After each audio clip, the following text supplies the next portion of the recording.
कामदेव ने लिया था भगवान श्री कृष्ण के पुत्र प्रद्युम्न के रूप में जन्म। जानिए कामदेव से जुड़ी ऐसी ही रोचक बातें। कामदेव सौंदर्य और कल्याण के देवता माने जाते हैं। कामदेव की पत्नी का नाम रति है। प्रेम और सौंदर्य की प्राप्ति के लिए इनकी आराधना खास तौर से की जाती है। कामदेव वह देवता हैं जिन्होंने भगवान शिव जी को समाधि से विचलित कर दिया था। कामदेव का एक नाम अनंग यानी बिना अंग वाला भी है। भगवान शिव ने ही क्रोध में आकर कामदेव को अनंग बना दिया था। इसी कारण कामदेव दिखते नहीं हैं, लेकिन महसूस सभी को होते हैं। कामदेव सौंदर्य की मूर्ति हैं। उनका शरीर सुंदर है। वे गन्ने से बना धनुष धारण करते हैं। 5 पुष्प बाण ही उनके हथियार हैं। भगवान शिव पर भी कामदेव ने पुष्प बाण चलाया था। इन बाणों के नाम हैं नीलकमल, मल्लिका, आम्रमौर, चंपक और शिरीष कुसुम।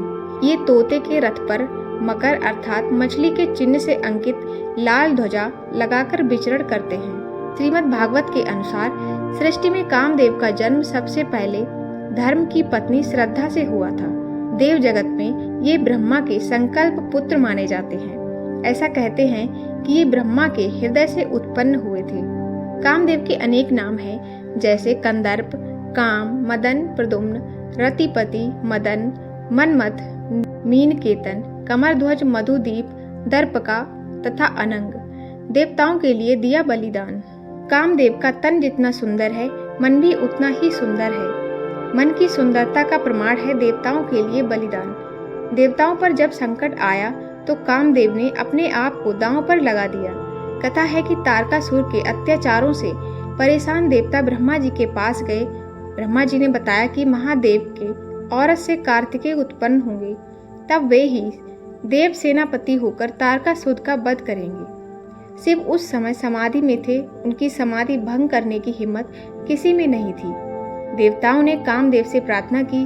कामदेव तैयार हो गए। देवताओं की मदद के लिए जान की बाजी लगाने से वे पीछे नहीं हटे।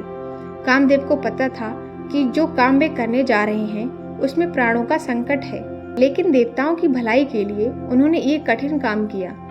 शिव की समाधि भंग हुई और उनके तीसरे नेत्र से कामदेव के अंग भस्म हो गए। तभी से कामदेव अनंग नाम से प्रसिद्ध हुए। द्वापर काल में कामदेव ने ही भगवान श्री कृष्ण के पुत्र प्रद्युम्न के रूप में जन्म लिया था। भगवान शंकर के शाप से जब कामदेव भस्म हो गया तो उसकी पत्नी रति अति व्याकुल होकर पति वियोग में उन्मत्त सी हो गई। उसने अपने पति की पुनः प्राप्ति के लिए देवी पार्वती और भगवान शंकर को तपस्या करके प्रसन्न किया। पार्वती जी ने उन्हें आशीर्वाद दिया कि तेरा पति यदुकुल में भगवान श्री कृष्ण के पुत्र के रूप में जन्म लेगा और तुझे वह संबासुर के यहाँ मिलेगा। इसीलिए रति संबासुर के घर मायावती के नाम से दासी का कार्य करने लगी। तो आज की इस कहानी में इतना ही।